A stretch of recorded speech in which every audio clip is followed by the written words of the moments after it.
Hello everyone. So far I think I'm alone. This live is going to be in English.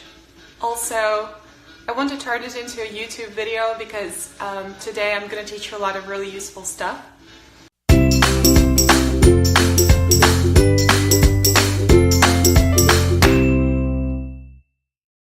Today's live is going to be dedicated to my kitchen, what's in it, what I have in my refrigerator, what I have on my kitchen counter, and what I have just laying around. I'm also going to talk a little bit about the American culture, what people eat, what people drink, and you're probably going to know a lot about, you're going to find out a lot about my lifestyle and why I drink coffee with a straw. You're probably asking yourself why I'm drinking coffee with a straw. It is done specifically for dental reasons. You know, I do a lot of acting, and as an actress I have to have nice teeth. So in order to stay away from dental stains, I have to drink coffee with a straw. And here comes the first item, the first kitchen item that's probably going to make you wonder what the hell's going on. I have this plastic bottle and it's filled with straws. You know why? Because I have a friend who's extremely environmentally friendly. Environmentally friendly.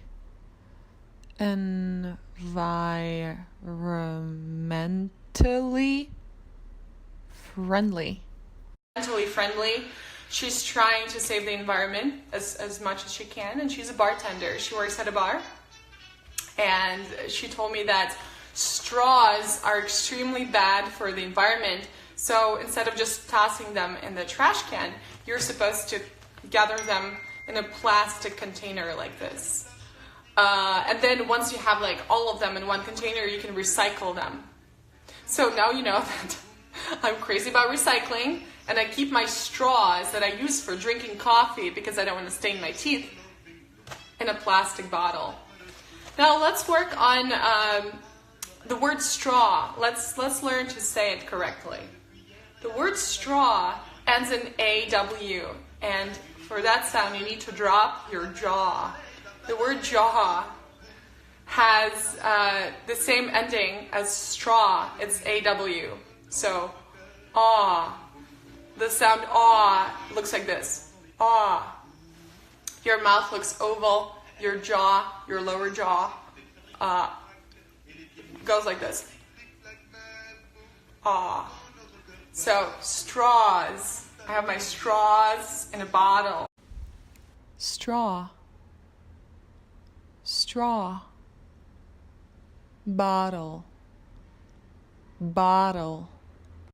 I have a collection of Espresso capsules. So I'm a coffee snob. I like good coffee. Now let's practice the pronunciation of this combination. Good. Same selfie face. Good. Good. Good.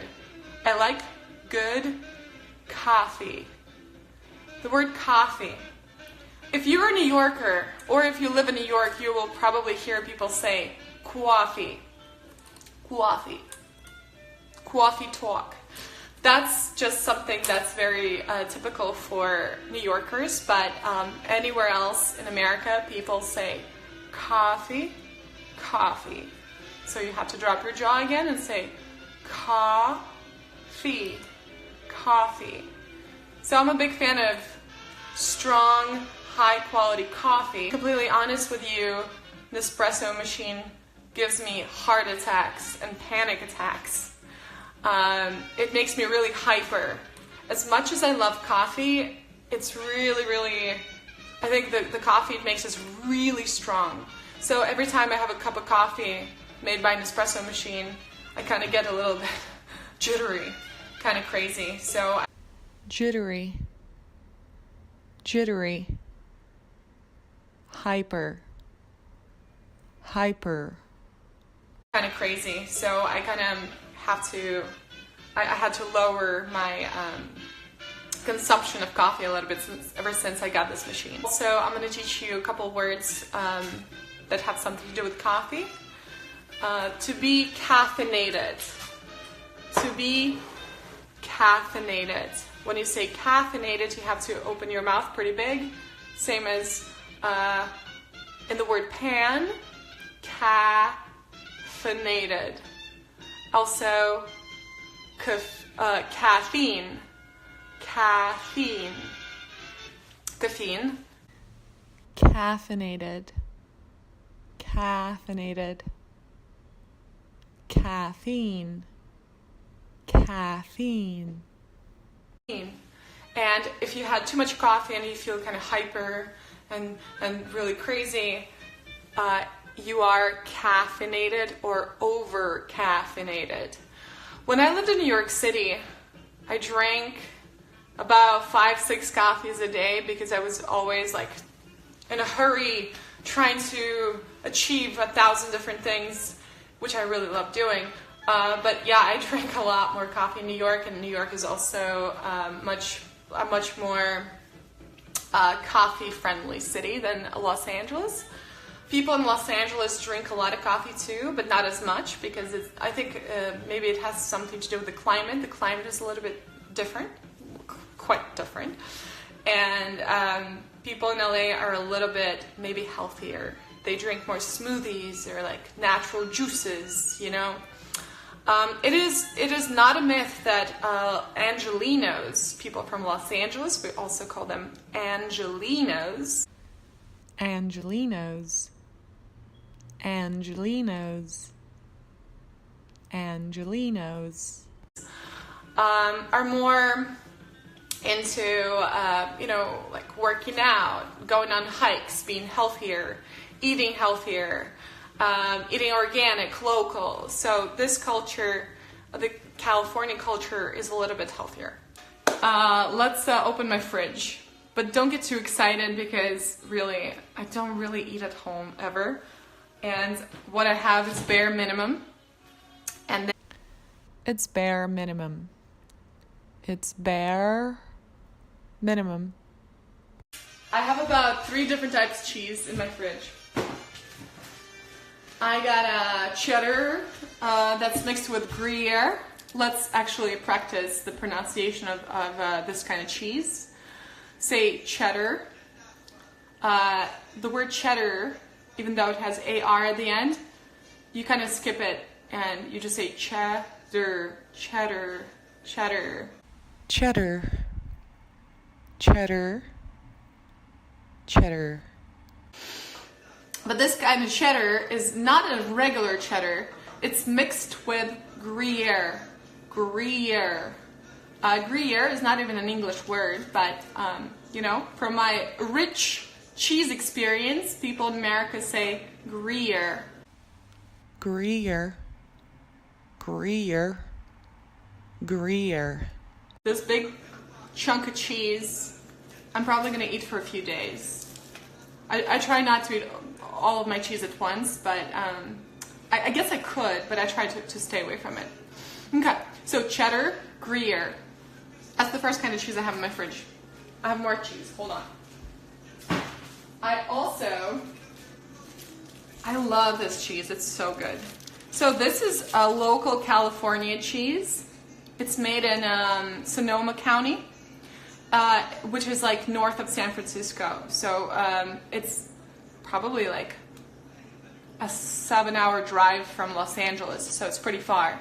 And that northern part of California is extremely good at farming. There are a lot of farms there. There are a lot of wineries. So I think all the best food comes from up there. The climate is also a little bit better over there. Well, better in terms of it's not as dry. It's a little bit more rainy. It's a little closer to Portland. So there's more farming. There's more, food and everything. So this cheese was made about an hour away from San Francisco in Sonoma County, and it is called Petite Breakfast. I think if you guys read my old posts, I tried to explain to you that French words in English are pronounced with a T at the end. you say petite. Even though in French you would say petit, in English you would say petite. Petite, petite, petite. And it is fresh Brie. It's pretty straightforward. The word Brie, you just pronounce it the way you see it. It's Brie. You have to stretch your mouth at the end when you say E. Brie. Brie cheese. And it's not for nothing that Americans say cheese before they take photographs of one another, because the long sound E requires you to stretch your mouth in a smile and you say E. Brie. Brie cheese. Hold on, I have more cheese. So this one is a little bit gross because it's a little bit moist. Moist means it's kind of wet. It's feta. Let's actually learn. I don't want to show it to you. It's kind of gross. Ugh. It doesn't smell very good either, so maybe I should get rid of it. Okay, I'll make that decision after this live session. So let's learn to say feta.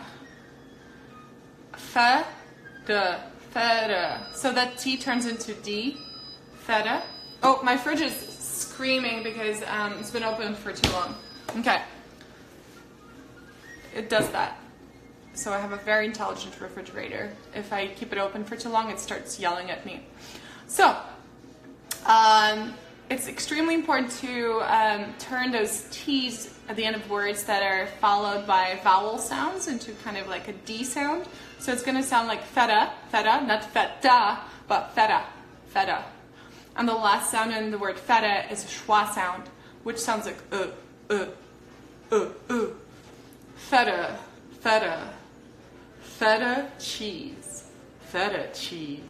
Feta, feta cheese, feta, feta cheese.